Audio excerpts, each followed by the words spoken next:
to pick a channel. So you will have to put up with me one more time.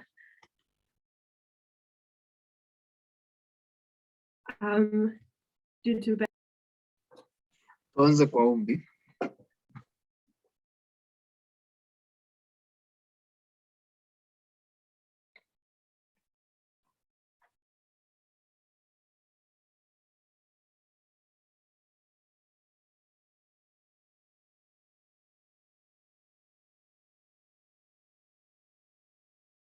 Amen.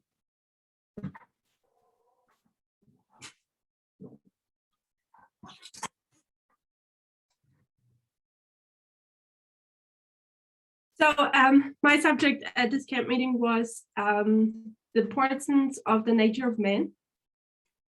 Somo letu katika makambi haya ilikuwa juu asili ya to understand and trace the steps, na kuelewa hatua, as well as the importance that we know the steps of which are taken with the moral standard. Zile hatua ambazo zinachukuliwa kwa minajili ya. And what's the foundation behind it is, and what do you believe? How readest thou? Na yale yalikuwa nyuma haya ni una believe nini na unasoma aje. So for this presentation, we'll talk about a different subject. Kwa somo hili tutazungumzia somo tofauti. And I thought we'll talk a little bit about information war. Tutazungumzia kwa kifupi kuhusiana na vita, information war. I think it's been a while since it was addressed in the movie.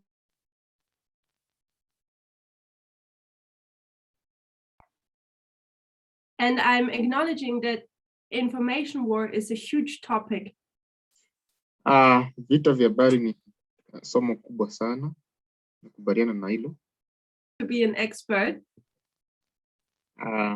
Si mtaalam wa mambo hayo. But let's remind us of a few things again. Wacha tujikumbushe mambo machache. So as you by now communicate with you via the chat.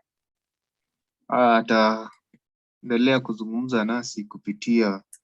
So if I ask questions, use the chat to answer me. Tunaweza mwandikia ama watu wanaweza mwandikia kupitia chats.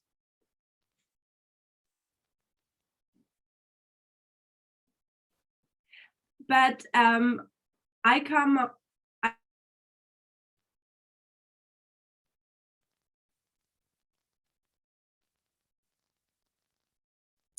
and you faithfully attend all these conservative Adventist camp meetings. Kama unaweza kuattend makambi ya Adventista. Where you speak about the end of the and how it looks like.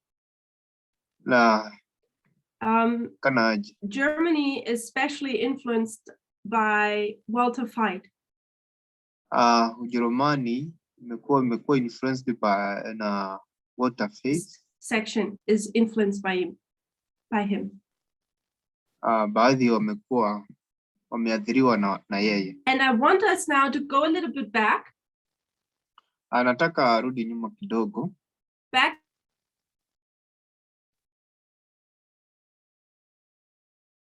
Let's be one more time a conservative Adventist. So wakati wa. What was our opinion back then? Opinion ilikuwa. What did we say how the end of the world looks like? Mwisho wa dunia utaonekana aje. What would happen in the world? Nini kitafanyika katika dunia?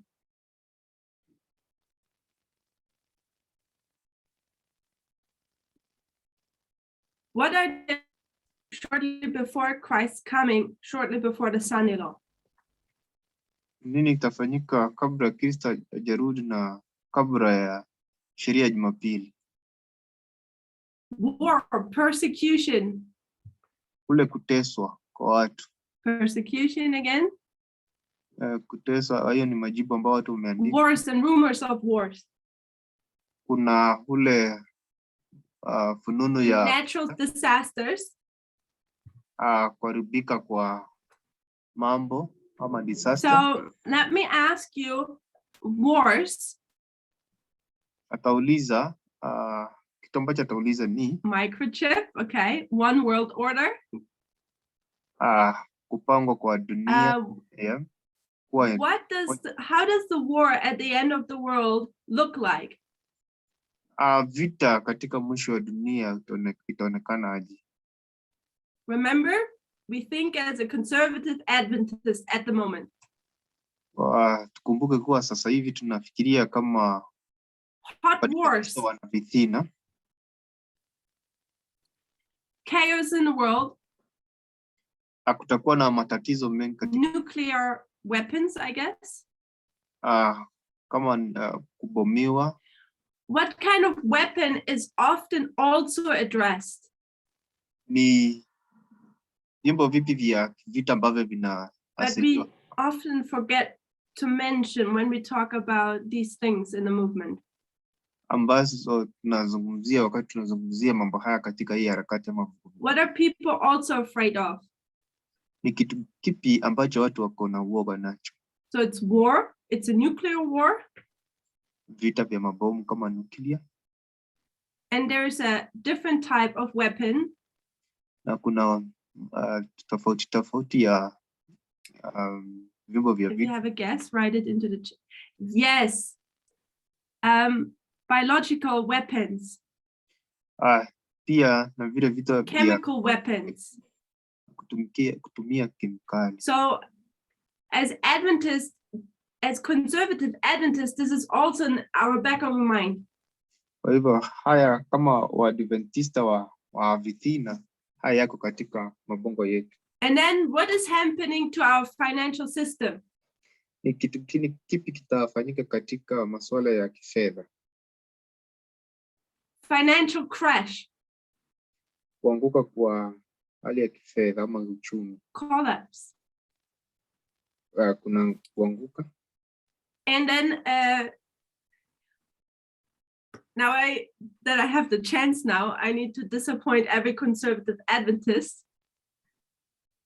Sasa tuna mambo ya jinsia. Or people who believe in conspiracy theories. Hasa wale watu ambao wanaamini. The idea that we won't have cash money anymore. Ili swala kuwa tutakuwa na pesa. But we'll only pay with cards or other things. Lakini tutumia kadi na vitu vingine katika hali ya kununua. Is not a new idea to our generation. Si kitu kipya katika hii generation. That system was already in place in the mid-ages. Hayo mambo yaliwekwa katika nyakati za kipindi cha katikati. And it did work. Na haikufanyika. Maybe people are not familiar with, but if someone knows a little bit history of the Dark Ages. Haya mambo hayuko kawaida kwa watu, lakini kwa wale ambao wanajua kile kipindi cha Dark Ages. There was a wealthy family called the Fugger family. Kulikuwa na familia ambayo ilikuwa na pesa tajiri. And they invented that system. They already implied it in the Dark Ages. Waliweka hiyo system ya kununua na kuuza wakati. So back to topic. So as conservative Adventists, we believe at the end of the world, there will be a hot war. Kama Waadventista wa vithina, tunajua kuwa mwisho wa dunia tutakuwa na vita. Maybe atomic bombs. Labda kuwe na atomic bomb. Chemical, biological weapons. Vita vya kibiolojia na vya kemikali. At every point, we're expecting a financial crash. Kuanguka kwa uchumi.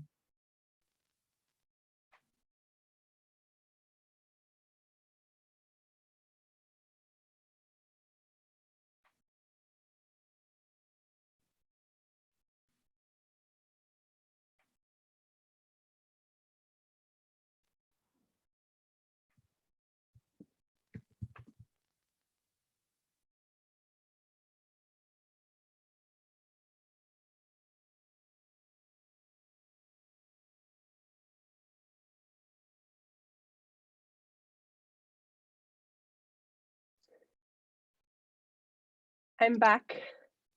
Kulikuwa na shida na mtandao, sasa amerudi. I'm sorry, the storm I had this morning is still going on outside. Kulikuwa na shida kidogo. So it might be the same storm Elder Pemminger is facing in Wales. Kama hiyo shida ambayo inafanyika ndio Paminda napitia huko Wales. So as conservative Adventists, we consider wars at the end of the world. Kama Waadventista wenye wa fitina, tunaona vita katika mwisho wa dunia. We expect the financial crash any moment. Tunaona kuanguka kwa uchumi wakati wowote. A new world order. Kupangwa vizuri. Money will not be worth anything anymore. Pesa hazitakuwa za maana. One type of payment. One currency. Ipo. And when we read the Great Controversy, wakati nasoma kitabu cha Pambano Kuu, what do we expect what will happen to us?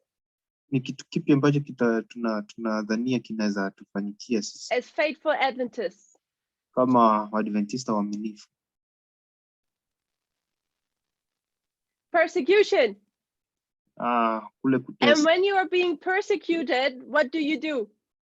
Na wakati unateswa unafanya nini? If you are being pursued, kama unakimbizwa, you flee and run to the mountains. Unakimbia na unakimbilia milimani. And Elma tells us that exactly that we will do. Kile ambacho tunastahili kufanya. So just a logical question. Swali la in the world today, katika dunia sasa, does it still make sense that we will hide in the woods? Inaleta kweli maana kuwa tutajificha. And no one will be able to find us. Na hamna mtu ambaye anaweza tuona. And we are safe. Na tutakuwa sawa. If someone in America can sit at his desk, kama mtu fulani atapita hiyo test, have a screen in front of him, kuna kiwambo mbele yake, and can direct a drone, na anaweza elekeza drone ama kamera, and shoot a target anywhere in the world, na anaweza lenga mahala popote humu duniani. Somehow that doesn't make sense anymore. Kwa hivyo kuna vitu vingine ambavyo havileti maana. You cannot hide in this world anymore. Hatuwezi jificha mahali popote humu duniani. So as conservative Adventists, we have our view of the end of the world. Kwa hivyo kama Waadventista wana vidhina, tuna njia tunaiona mwisho wa dunia. But when was the time point in history wakati upi katika historia where we should have questioned our end of the world view? Tulianza kujiuliza jinsi ya dunia itaonekana aje. Give us a date. Mtu apeane tarehe. 1989. Katika mwaka wa 1989. The date where we would question our end of the world view. Hii ndio tarehe tulianza kujiuliza mwisho wa dunia utaonekana aje.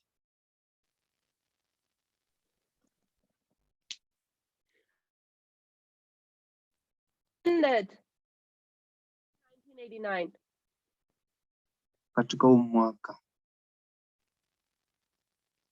The Cold War has ended. Kile kipindi cha vita vya baridi. So here we have the Cold War. Ni kipindi cha vita vya baridi. And what was the threat during the Cold War? Kulikuwa na tisho gani wakati wa kipindi hicho?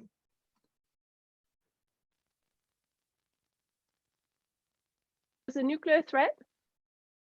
Kulikuwa na mambo na nuclear. And at the places where the Cold War was hot, na mahala ambapo hii vita ilikuwa inafanyika. What kind of weapons were also used? Ni vyombo vipi vya vita vilikuwa vinatumika? Biological or chemical weapons?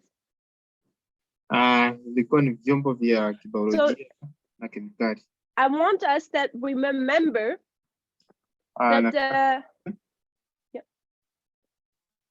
that the worldview as conservative Adventists, the worldview we have, the view about the end of the world we have as conservative Adventists. Jinsi ambavyo tunaona mwisho wa dunia kama Waadventista wanavitsina. Sorry, it was a long day for me today. Comes from the Cold War area. Inatokana na ile wakati wa vita vya baridi. And we need to remember the study of the Apis bull. Nastahili kukumbuka yale mafundisho ya ndume wa and that Adventism has taken something from Protestantism. Na Waadventista wametoa mambo mengine kutoka Kiprotestanti. And when you look prior to 1989, wakati unaangalia kabla ya mwaka wa 1989, you can look into the Protestant world. Ungeangalia katika dunia ya Waprotestanti. And you see several preachers preaching about the end of the world. Ungeona wahubiri wengi wangehubiri kuhusiana na mwisho wa dunia.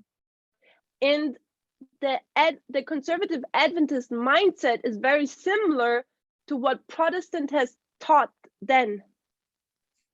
Kwa hivyo haya ni yale ambao sasa tunaona ambayo alifundisha sasa wakati huo ama Waprotestanti. When we look at people like Mary Stuart Ralph, mtu kama Mary Stuart, I hope that we're familiar with this history.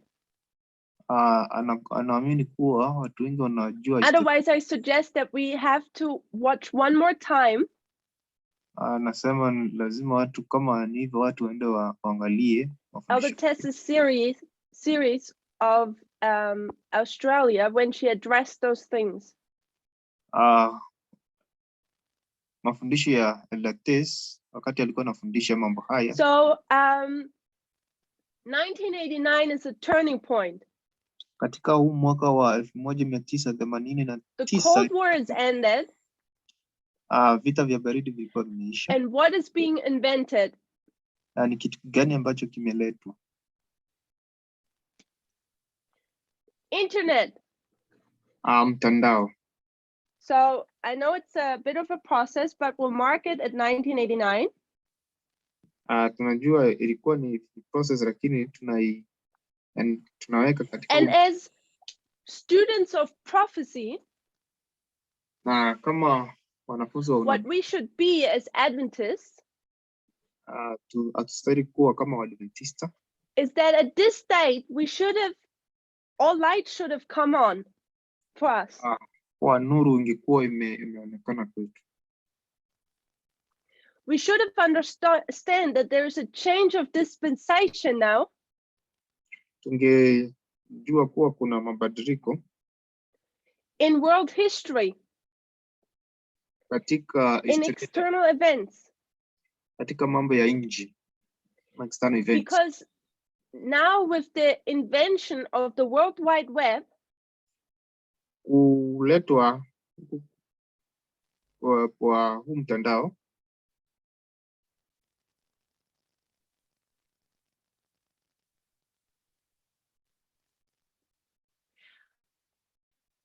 we enter what kind of age? Ilikuwa wakati upi?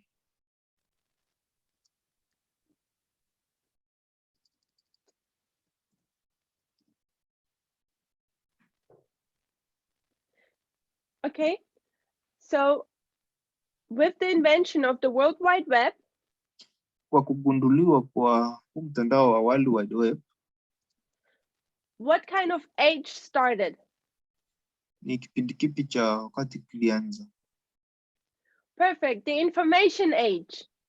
Ni kipindi cha habari. And what have we learned from history? Ni nini tumesoma kutokana na historia? Whatever age you're in, katika kipindi kile ambacho umo ndani, go to war, unaenda katika vita, what type of tools or weapons are you using? Ni vitu gani ama silaha zipi ambazo unatumia? You use the material which is predominantly used for that age. Unatumia silaha ama vitu vile ambavyo viko vingi kwa wingi katika kipindi. So when we go to the Bronze Age, we see weapons out of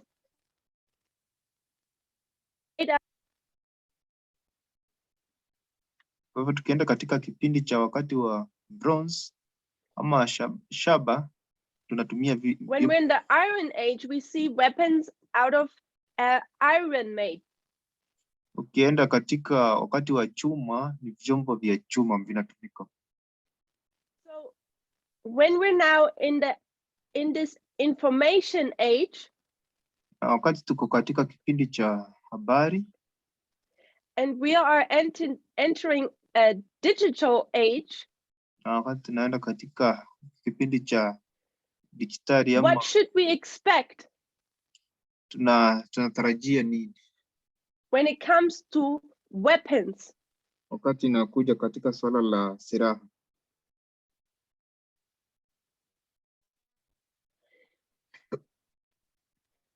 We should expect a change of weapons. Tutaona kuna mabadiliko ya silaha which will suit and help in the information war. ambacho zitasaidia katika wakati huu wa kipindi cha habari. And this is where I say Adventism should have seen that. Na hapa ndipo alisema kuwa Waadventista wangeona haya. A new dispensation, ni kipindi kipya, new type of warfare, new weapons. Silaha mpya. And where do we get this confirmed? Na tunapata haya kutoka wapi? At what way, Mark? Na katika njia ipi? Again a date.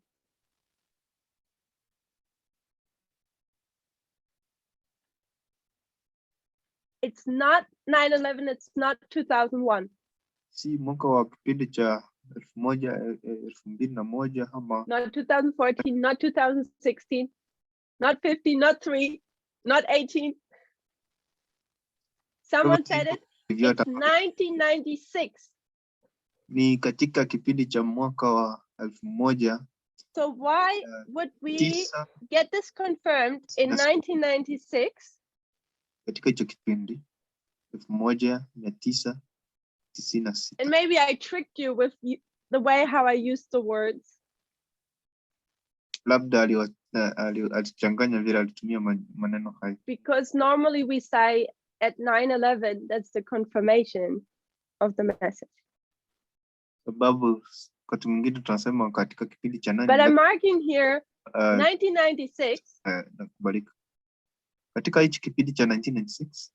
Because the message is formalized. Kwa sababu ujumbe, and we know that whenever something happens internal, na kuna kipindi ambacho kuna kitu kimefanyika ndani, something also happens, na kuna kitu ambacho kinafanyika nje, external. So 1996 internal,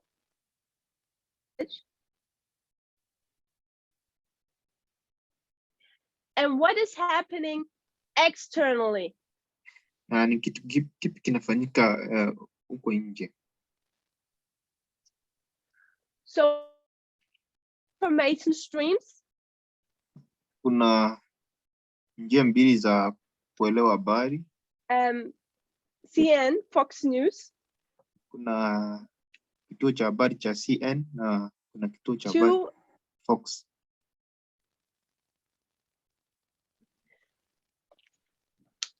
And Moonlight Maze.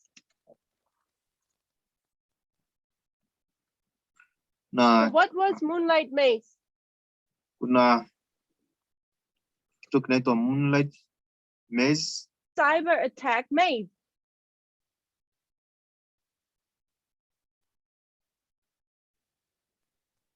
Russia spied on the US for a few months, I believe.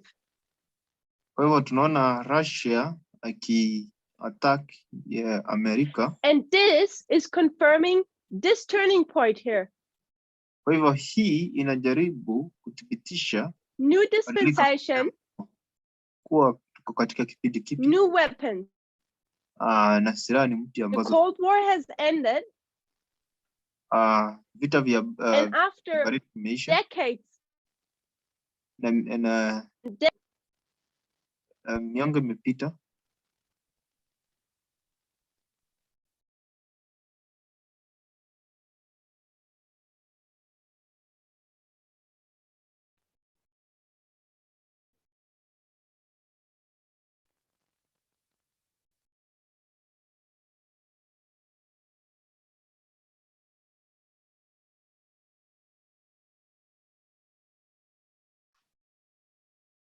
I'm back, right?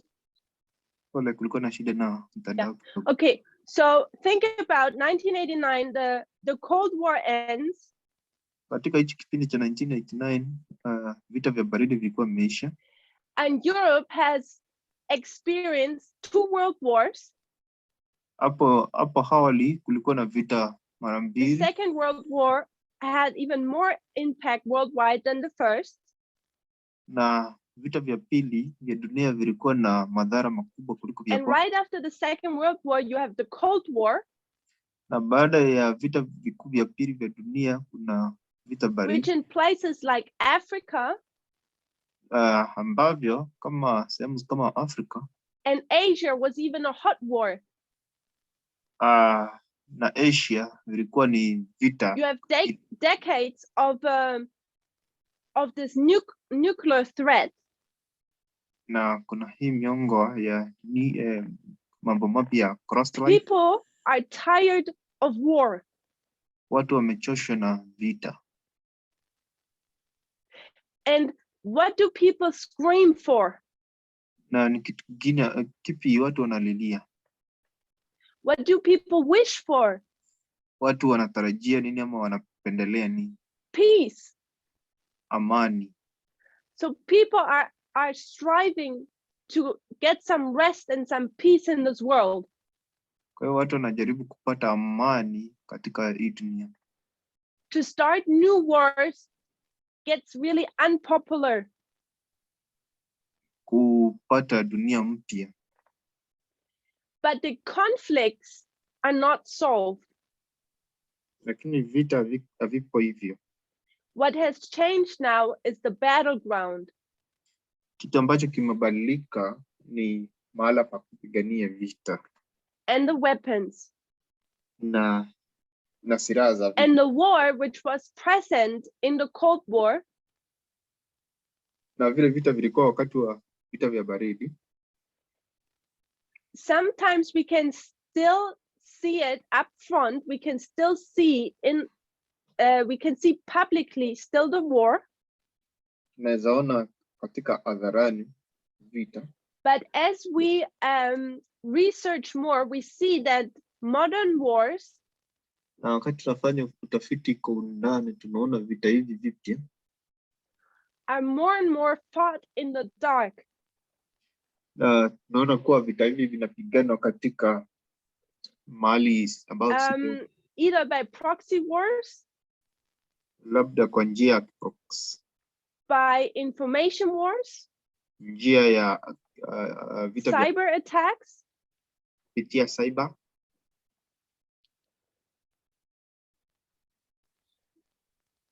I'm not sure what the English word is.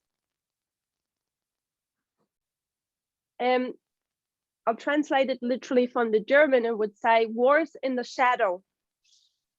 Vita hawezi jua vile tutasema, lakini tusema tu ni vita ambavyo vinapiganwa katika kivuli. So it gets not so easy anymore to see what is going on. Na kwa hivyo hauwezi ona vizuri ni kitu kipi ambacho kinaendelea. And I'm saying that's because of two reasons. Anasema hivyo kwa sababu ya sababu mbili.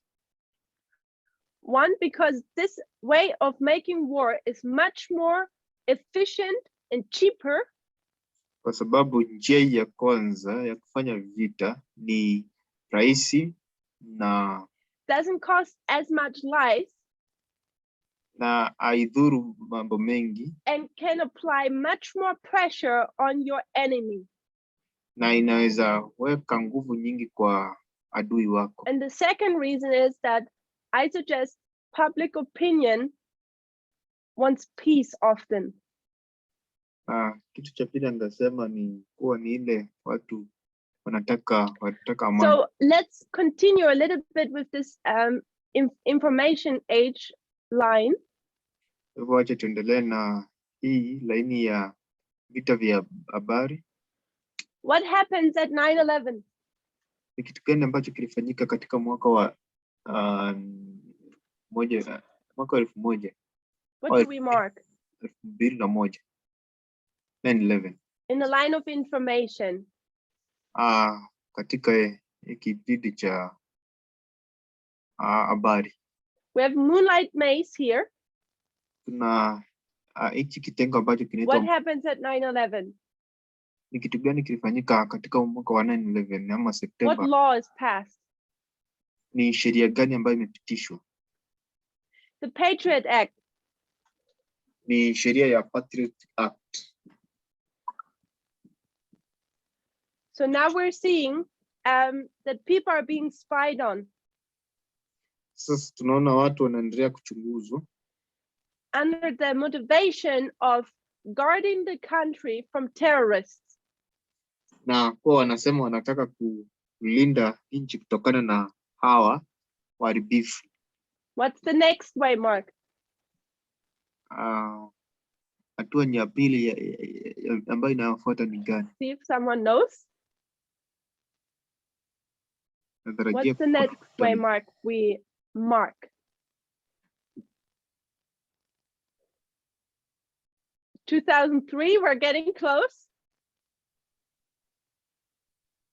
2003. 2005 is also close. Karibu hapo. What's between 2003 and 5? Mwaka wa 2004. 2004. Mwaka wa 2004. What happens 2004? Ni kitu kipi ambacho kilifanyika katika mwaka huu wa 2004? It's being launched. Ni kitu gani ambacho kimewekwa? What starts? Yeah. What starts in 2004? Ni kitu kipi ambacho kinaanza katika huu mwaka? I guarantee you that most of you have an account there.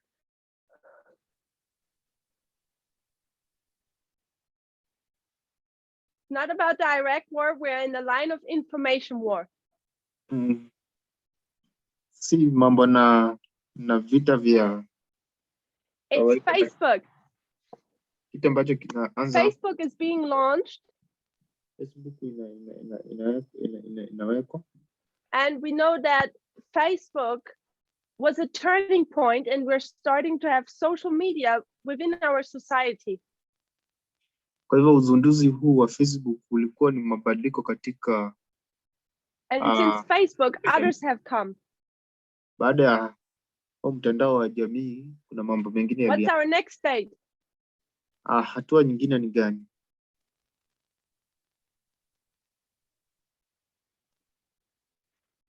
The next state I suggest 2005 YouTube. That's interesting, yeah. My suggestion is 2009. Kile ambacho angependea kuangazia. 2009 is a way mark we mark on our lines, on our reform lines. Hii ni hatua moja ambayo tunaweka katika reform line yetu. When it comes to the Boston Tea Party. Wakati inakuja kwa masuala ya the financial crash. Kuanguka kwa kiuchumi, financial crash. But something also happened in the information line. Lakini kuna kitu ambacho kilifanyika kulingana na mambo na masuala ya habari. 2009, there's a Katika huu mwaka kulikuwa na on Iran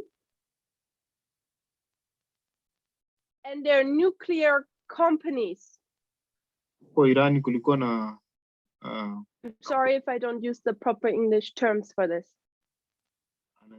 anaweza kuwa atumii mambo ya And kawaida. there was something about the cyber attack which was different. Na masuala ya cyber attack ambayo ilikuwa ni It was the first cyber attack where you just not simply spy on someone. Hapa ilikuwa ni cyber attack, lakini But haukuchunguza. this cyber attack had actually a physical.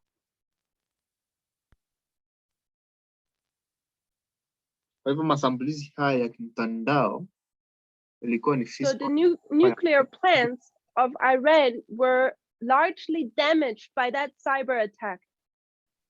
Kwa hivyo tunaona nuclear katika Irani ziliharibiwa na mashambulizi ya mtandao. And the major countries of this world are watching the cyber attack. Na nchi ambazo zinaangalizia mashambulizi. And what do they do? Mtandao walifanya nini?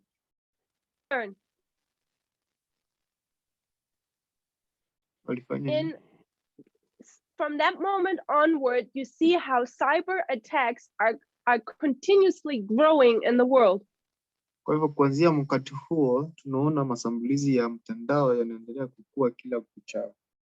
Cyber attacks which are to harm the enemy. Kwa hivyo mashambulizi ya mtandao ambayo yanalenga kumshambulia, put pressure on him, adui, inaweka nguvu and cause physical damage. Inaleta ile uharibifu wa. So we see that also some years later how in the Ukraine, hapo baadaye tunaona nchi kama Ukraine, how in the middle of the winter the electric was turned down. Wako katikati ya kipindi cha winter na ama kipindi cha baridi na or we see cyber attacks in the United States. Tunaona mashambulizi ya mtandao katika nchi ya. And it's very interesting, the first world power, the United States, tunaona nchi ya Amerika, who spends so much money on military, ambao wanatumia pesa mingi katika weapons and equipment of war, katika silaha na mambo na who are so present all over the world with their military, ambao walikuwa wanakuanga katika. when it comes to this new way of warfare, wakati inakuja katika hichi kipindi cha njia mpya vita, they have to acknowledge that they're very weak and behind. watakubaliana kuwa walikuwa nyuma wa masuala ya And that's why we have someone like Biden now, Ndi sababu tuna mtu kama Biden who's sasa, trying to strengthen the cyber capability of the United States. anajaribu kuweka nguvu mitandao ya Marekani. So 2009 was a turning point when it comes to cyber attacks.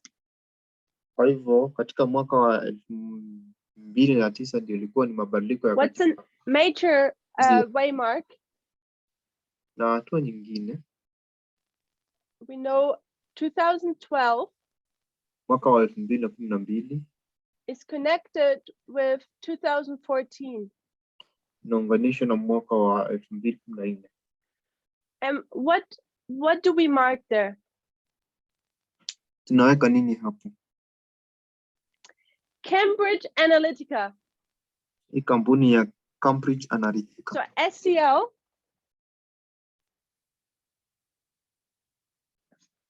and then Cambridge Analytica. Hii kampuni ambayo inaitwa SC. Now we have a turning point in information war. Kwa hivyo hii ndio inaweza naendelea na masuala ya vita vya Now the war is not just cyber attacks. sasa masuala si mashambulizi ya mtandao. Now you have a tool Sasa uko na chombo where you can use the people of one land kwa hivyo penye unaweza tumia watu wa to fight your fight. taifa moja kupigana na vita vyako. It's pretty clever. Ni kitu ambacho ni cha I don't know if you have studied how Cambridge Analytica works. Ajui kama ni wangapi wamejifunza vile Cambridge Analytica It's so fascinating. Ni kitu ambacho kinaendelea It's so efficient. Ni kitu ambacho kiko vizuri sana katika umma. Think how much good you could do. Hebu fikiria vile vizuri unaweza fanya. But history teaches us Lakini historia inatufundisha that often if something was newly developed, kwa kile kitu ambacho kilitengenezwa kipya, it very soon was used to bring in evil. Na kitu hicho kimetumika kuleta mabaya. And then on what date, what event should be the last wake-up call for the world? Kwa hivyo ni hatua gani ambayo inaweza kuwa ni hatua ya mwisho Something is severely going wrong. Kuwa kuna kitu ambacho kinaenda And kombo. that democracy is in great danger. Na demokrasia iko katika 2016. Ni mwaka wa Why 2016? Na ni mbona ni huu mwaka wa 2016. What happened in 2016? Kitu ambacho kilifanyika mwaka huo 2016. So Russia meddled in our elections. Hivyo Russia Republican horn died. Russia ilijingisha katika Brexit, Trump. uchaguzi wa Amerika. We say Trump. Kwa hivyo tunaona that Brexit is the same method, the same system. Anaingia katika hiyo system. And that was the result of everything combined. Hivyo vitu vyote, majibu yote yamewekwa pamoja hapa. The development of the World Wide Web. Kwa hivyo kukua kwa mtandao wa World Wide Web. The creation of a virtual space. Tengenezwa kwa space mtandaoni. Is creating a new battlefield in our day and age. Kwa hivyo inatengeneza uwanja wa vita. Social media is starting to connect everyone. Mitandao ya kijamii inaanza kuunganisha kila mmoja. More than ever before. Kuliko kipindi chochote kile. Also phones, smartphones. Na swala hizi simu za or that we can do text messages. Unaweza andika ujumbe. And the problem is, the more people are present in this virtual space, na shida ni kuwa na vile watu wanaendelea kuwa wengi katika mtandao, the more vulnerability do you get. Ni ile hatari ambayo unaendelea kupata.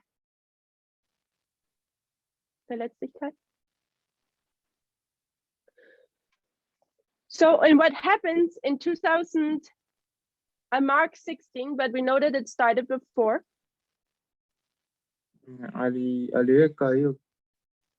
Aliweka is that you have an evil confederacy. Not sure how to draw this because I wasn't able to really prepare.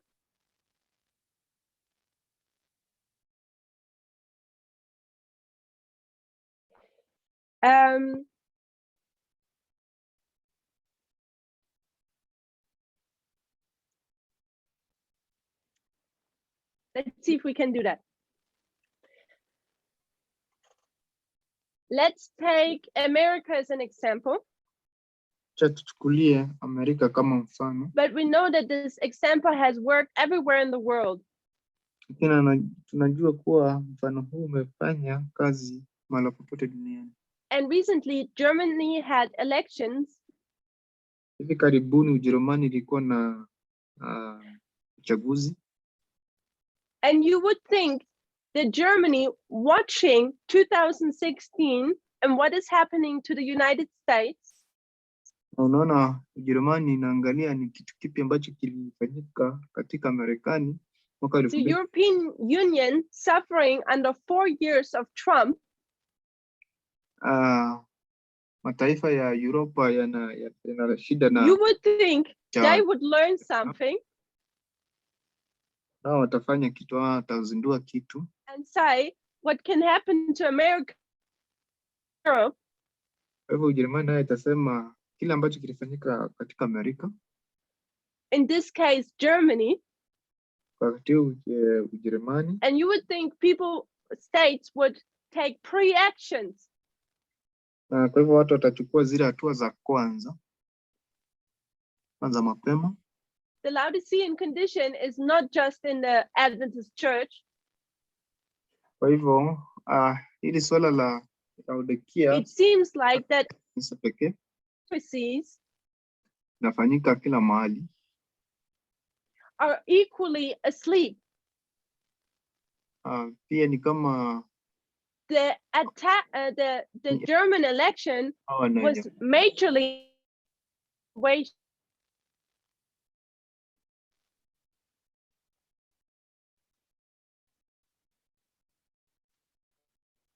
And they could have done better,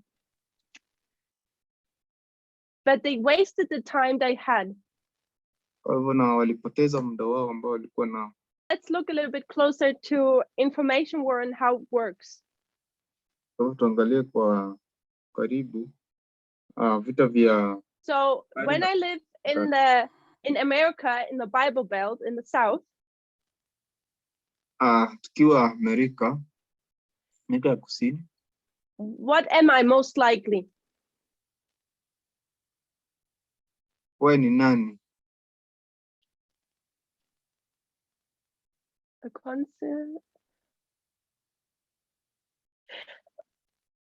conservative, Republican? I'm going with Protestant. Wewe ni Protestant. So I'm a believer. Na wewe ni unaamini. And when I believe, when I'm a Protestant, na wakati unaamini na wewe ni Mprotestanti, where do I go? Unaenda wapi? At least once a week. Hata kama ni siku moja kwa juma. I go to church. Anaenda kanisani. So I'm a faithful believer, and every week I'm going to church. Yeye ni mshiriki mwaminifu na kila. And what do churches do with their members? Kila Jumapili anaenda kanisa na. Just some logistic question. When you're a member of the church, wakati wewe ni mshiriki wa kanisa, what do you give the church? Unapea nini kanisa? Tithe, money? Pesa? Maybe I'm asking bad questions. Fungu la 10. You give them their information. Unawapa ujumbe. You're a member. Wewe ni mshiriki. They know who you are. Wanajua wewe ni nani. So the churches, equally like social media, do have what? What do they obtain? Kwa hivyo kama mitandao wanapata ujumbe upi? They have a huge data pool. Wako na hii habari kuhusu about personal information of their members. Habari kuhusu the churches have a lot of data. Kwa kanisa lina hiyo habari kuhusu washiriki wake. So what if on the other side you have a political party? Ni nini inafanyika na wakati kuna chama cha siasa? So you have a person Tuna mtu and he has a political motivation. anakuwa motivated na mambo na kisiasa.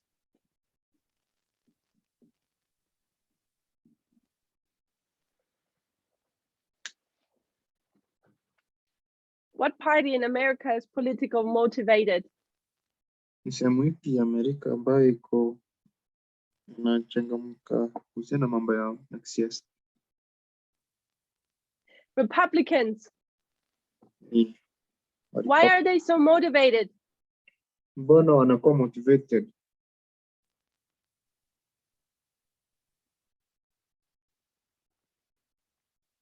Why are Republicans motivated?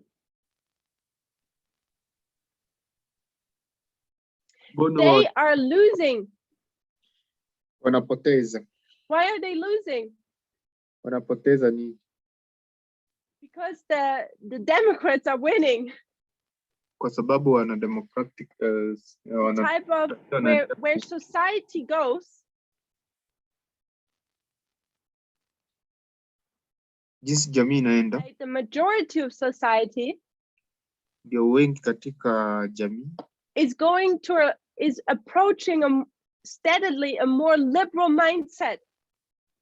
Anaendelea kupata haya mambo ya akili ya Republicans, conservatives, na huku Waprotestanti ambao ni waafrika are losing. Wanaendelea kupoteza. And it's a minority ni hawa who feel threatened by this liberal push. Ambao wanatishiwa na msukumo huu wa liberali. And they are motivated Na wanakuwa change society again. Badilisha jamii. To change the direction the country is going. Ili kubadilisha ile njia ambayo nchi inaenda. So you have the churches with the data. Kanisa inapata habari. On the other side, you have the political party which is motivated. Hapa tuna chama cha kisiasa ambacho and what if you have a person with a big pot of money? Kuna swala la pesa. So here we have a person. Na kama tuna mtu hapa. And this person has a lot of dollars. Na huyu mtu ako na pesa mingi. How do you use your money if you own everything? Unatumia aje pesa zako kama una kila kitu? You try to get more influence. Unaendelea kupata watu wengi. You try to direct politics in a way that you make even more money. Kwa hivyo utaonelea njia gani ambayo utapeleka siasa ili upate pesa nyingi. No matter how rich you get, you will never have enough. Hata ukiwa tajiri namna gani, just your goals and ambitions will change. And when you're a big company, na wakati wewe ni kampuni kubwa, you want to, what don't you want to do? Kwa hivyo unataka kile ambacho pesa zako haziwezi fanya. What do rich people, big companies hate to do? Kitu kipi ambacho watu pay taxes. Kampuni kubwa they hate to pay taxes. Ni kuepa kulipa kodi. So who do you need to go to? Kwa hivyo unastahili uende kwa nani? You need to find a politician lazima utafute mwanasiasa who is willing to work for your interests. Yule ambaye ako tayari kufanya kazi kwa. And the politicians, what are they interested in? Na hao wanasiasa wako na motisha gani kwa The money. wanamotisha pesa, kupata pesa? Why do they need the money? Mbona wanataka pesa? For their campaign to gather votes. Ili wafanye kampeni wapate kura. So you see the symbiotic, is that what you would call it? Hivyo tunaweza ita aje? Symbiosis. So they help each other. Kwa hivyo wanasaidiana It's like a perfect marriage. wapate kuoana ama That's ndoa. the person with the big pocket Kwa hivyo kwa huyu mtu ambaye ako na pesa mingi who wants to enter politics, ambaye anataka kuingia katika siasa, find politicians who will work out their interests. ambaye namtafuta mwanasiasa ambaye anamfanyia kazi. You scratch my back, I'll scratch yours. Exactly. Natumia ule msemo So, and the politician wants the money of the rich person kwa hivyo anapata pesa kutoka kwa huyu mtu tajiri in order to ensure more votes. ndiposa apate kura mingi. And then you have the churches, kwa hivyo kama vile kanisa which are of similar interest.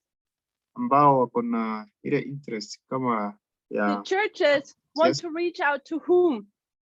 kwa hivyo kanisa inataka kumfikia nani? Do they reach out to the rich person? Inataka kumfikia hawa watu tajiri Or do they reach out to the politician? au kuwafikia wanasiasa? They reach out to the politician. Anawafikia wanasiasa. Why would the churches reach out to the politician? Mbona wawafikie wanasiasa? Think about it. Afikirie kuhusiana. According to the words of Walter Fight, kulingana na maneno ya Walter this Fight, world has reached the status of that Babylon is fallen. kwa hivyo dunia hii imefika ile hatua kuwa Babyloni imeanguka, The morality of society is maadili ya jamii yameenda chini. Do we know why? Najua mbona? You know Walter Fight's argument why society has reached its. Mbona kulingana na Walter Fight anasema maadili ya jamii imeenda chini. Were they the most evil? Kuna madhara makubwa. So recently, kwa hivyo hivi karibuni,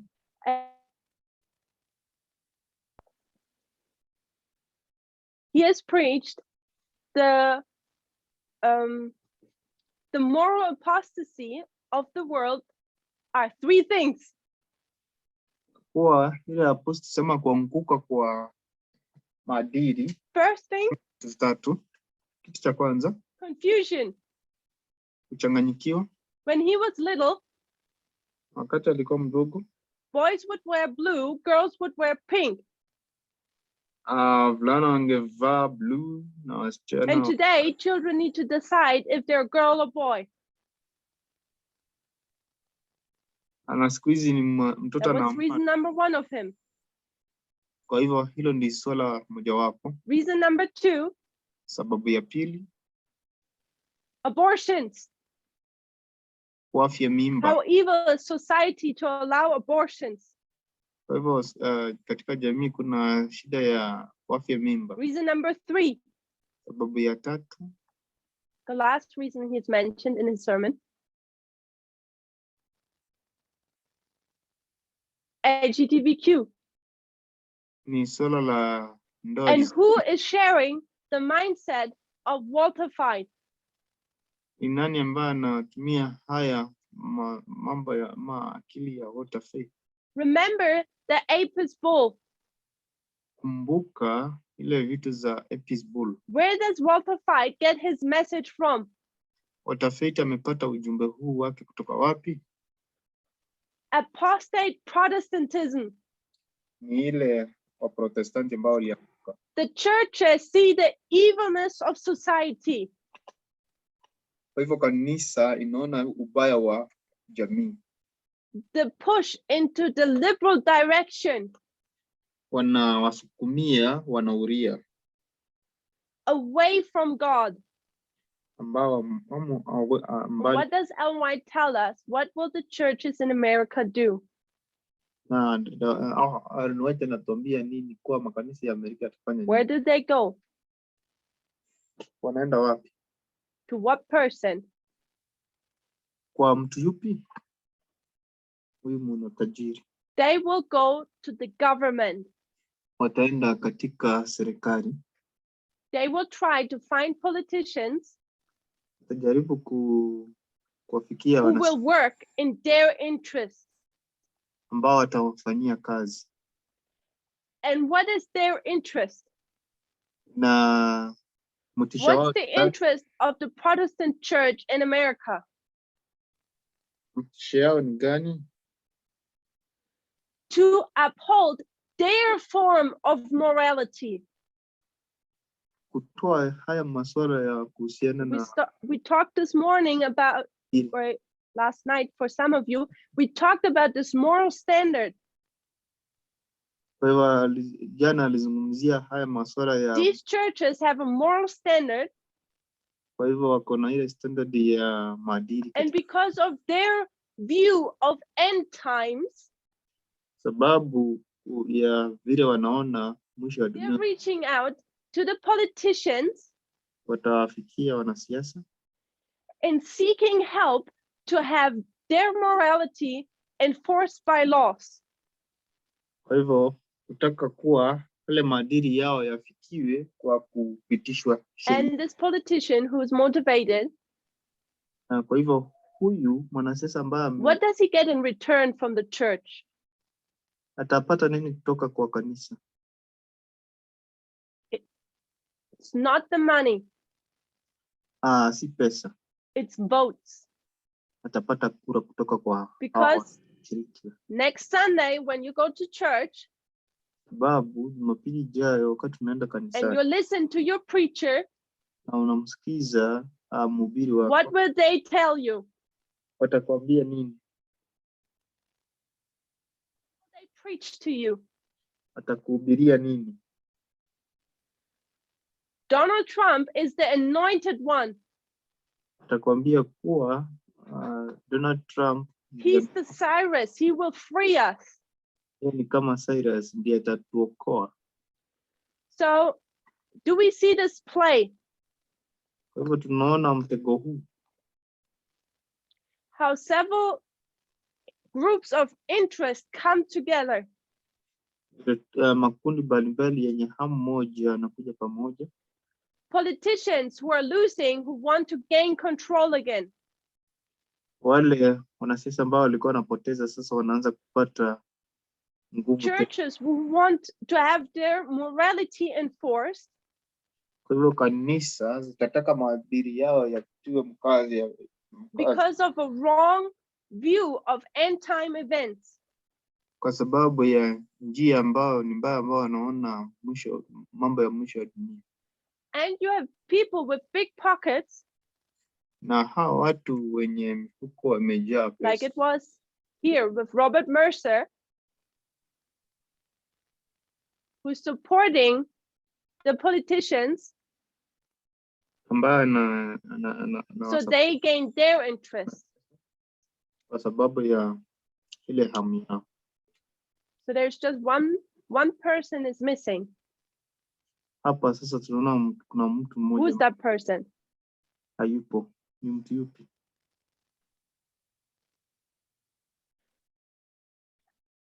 I'm not sure how to call that person. Jinsi ya kumta mtu huyu.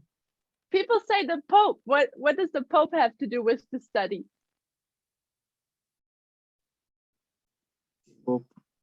Bannon, I suggest, is a politician. Hapa atasema ni mwanasiasa. He was the motivated politician who wanted to change everything. Huyu mwanasiasa ambaye ametiwa motisha, nataka kubadilisha. So someone says Putin. Mtu anasema ni, I know that Putin has done a lot to harm democracy in America. najua kuwa Putin amefanya mengi kuharibu demokrasia ya Amerika. When you look at this game, you see how America destroys itself quite nicely. Naona hapa ni jinsi gani ambayo Amerika amejaribu yenyewe. So the person missing is Cambridge Analytica. Na mtu hapa sasa amakosa katika hii system ni hii kampuni ya Because when you're in the information age, tuko katika hii laini ya vita vya, you need a person who knows how to handle the weapon. Lazima tupate mtaalamu ambaye anajua kutumia kifaa hichi cha. And what's the weapon? Na silaha ni gani? You need a person, kwa hivyo unahitaji mtu which is super clever, mwenye ni mwelevu zaidi. by putting a small brain here. Kwa hivyo ataweka kaakili kama bongo hapo juu. And what's the weapon of what makes Cambridge Analytica so powerful? Silaha gani ambayo inafanya Cambridge Analytica? What's their secret to their success? Katika kufaulu kwao kuna, So they need, excuse me, they need a lot of data. That's correct. Wanataka data mingi. What tool do they use? Wanatumia silaha gani? There we go. Algorithms. Artificial intelligence. Hivyo watatumia ujuzi. Künstliche Intelligenz. So we go with AI. But also standing for algorithms. Intelligence. I know the algorithms, artificial intelligence would not work if you do not put information into it. Hivyo hapa hii hesabu haiwezi fanya bila kuweka data ama habari. And we know that Facebook was a great help to that. Kwa hivyo tunajua mtandao wa Facebook. So, kusaidia but sana. when you now have all of these come together, kwa hivyo tunaona hao wote wanakuja pamoja. The guy with the big pockets, mtu mwenye pesa, tajiri,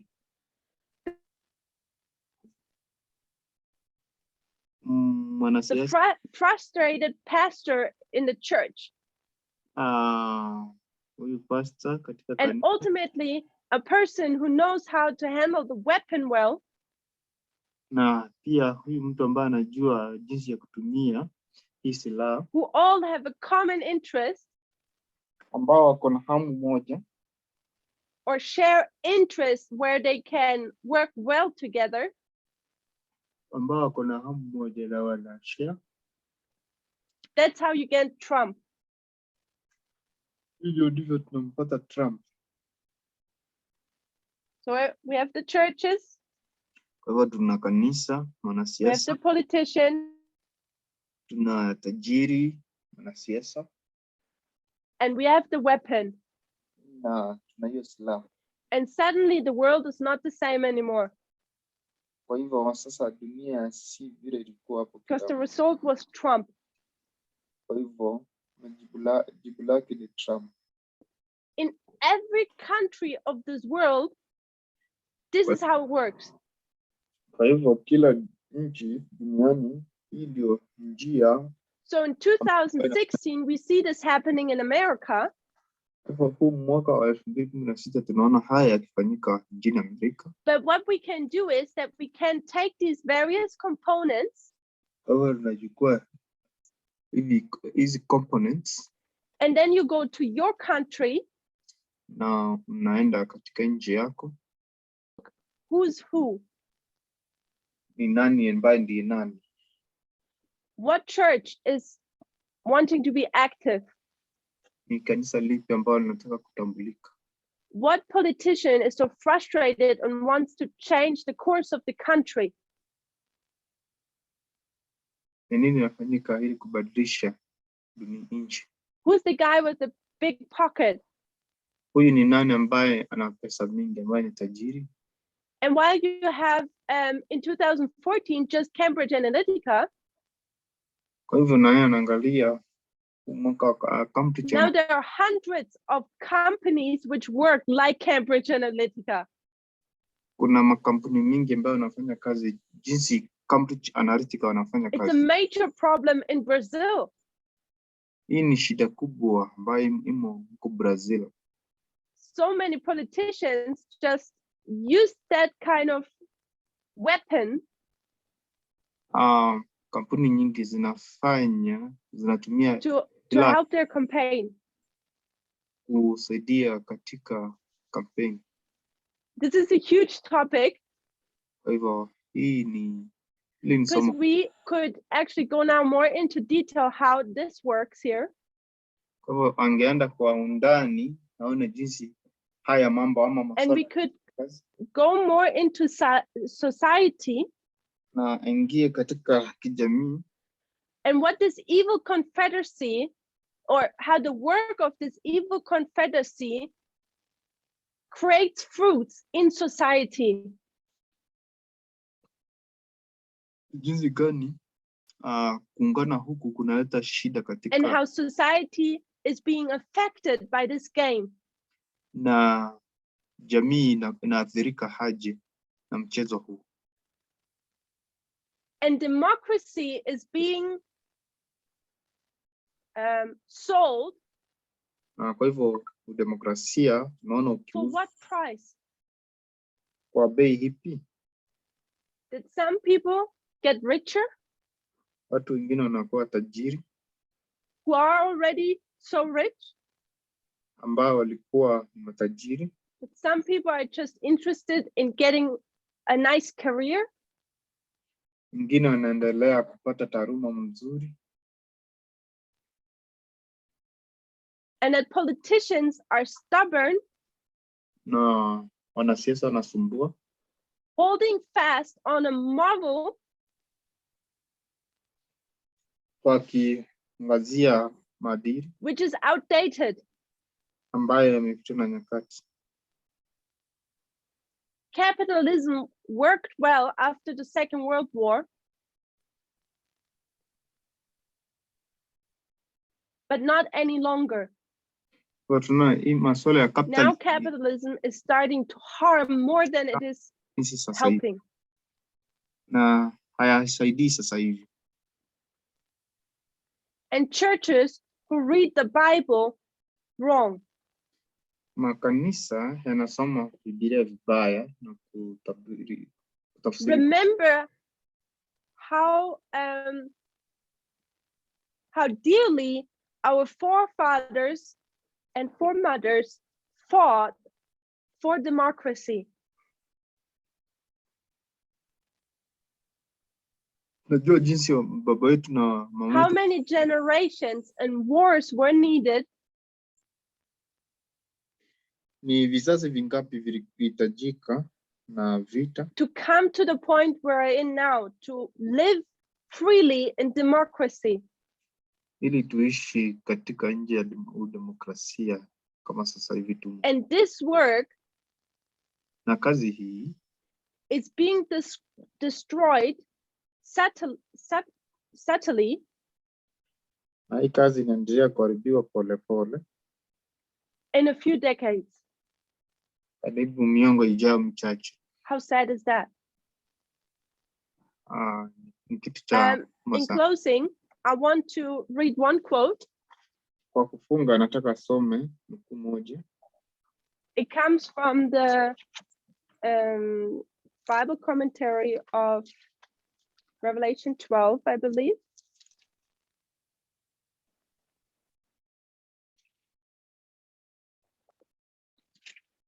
Yes, it's the comment on chapter 12, verse 7.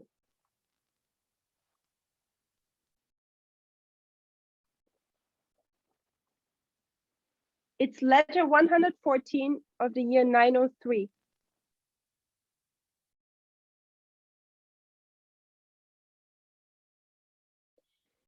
The influence of one mind on mind, the influence of mind on mind, sorry,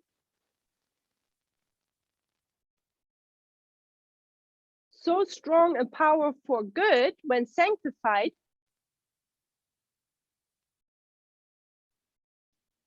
is equally strong for evil in the hands of those opposed to God.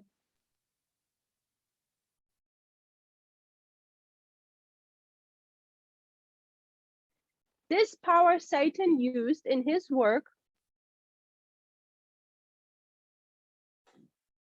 Kwa hivyo nguvu hizi Shetani alitumia katika kazi yake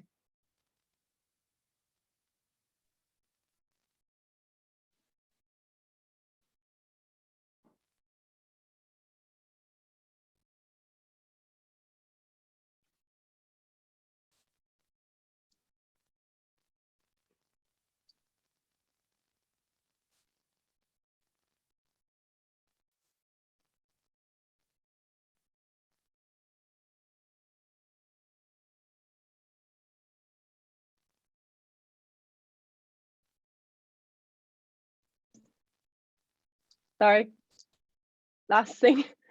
So this power Satan used in his work of installing evil into the minds of the angels. Kwa hivyo nguvu hizi ndizo Shetani alitumia kuweka akili mbaya katika. So I'll stop here.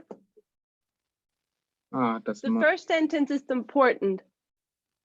Kwa hivyo sentensi ya kwanza The ndilikuwa influence of one mind on the other.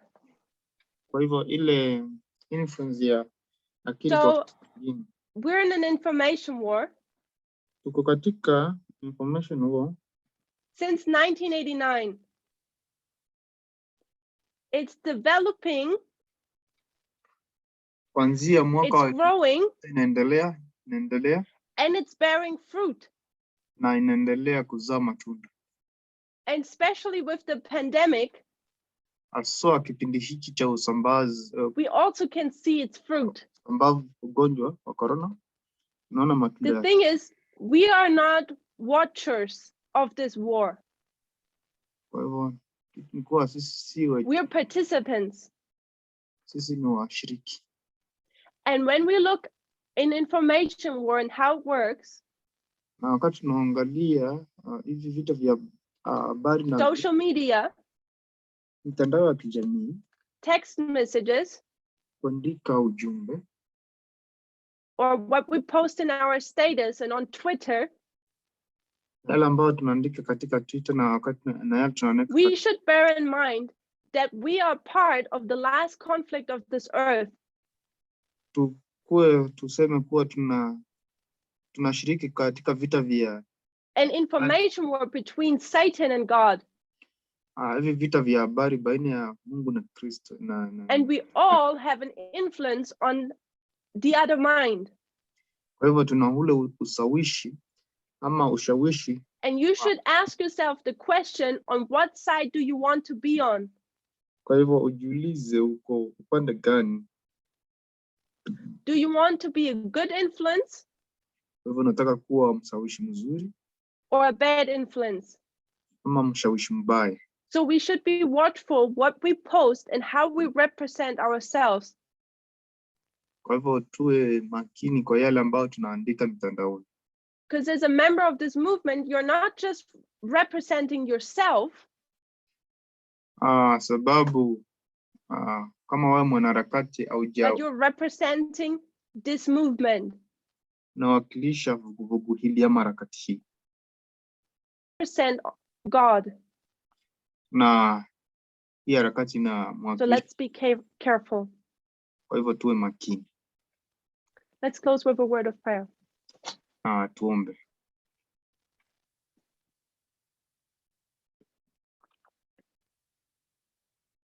We thank you for the knowledge you have given us. Nakushukuru Mungu kwa ile about the times we live in. Nyakati ambazo tunaishi. Now understand au jinsi ambavyo tunaelewa that there is no evil confederacy planning a Sunday law. vile hawa wanajumuika pamoja ili kuleta hii sheria ya Jumapili. There is an evil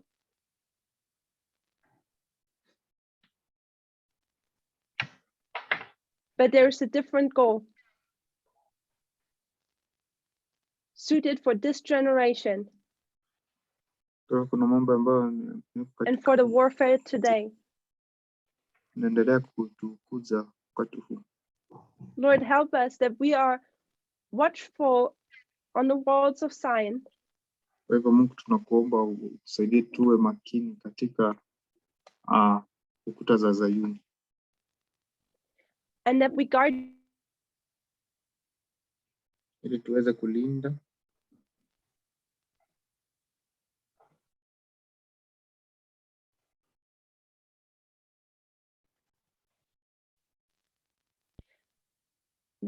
your army. Tuweze kulinda nuru yako na ukweli wako. And that we represent you correctly. Na tuweze kukuwakilisha vizuri. In Jesus' name, we thank you for all these things. Katika jina la Yesu tunakushukuru. Amen. Amina.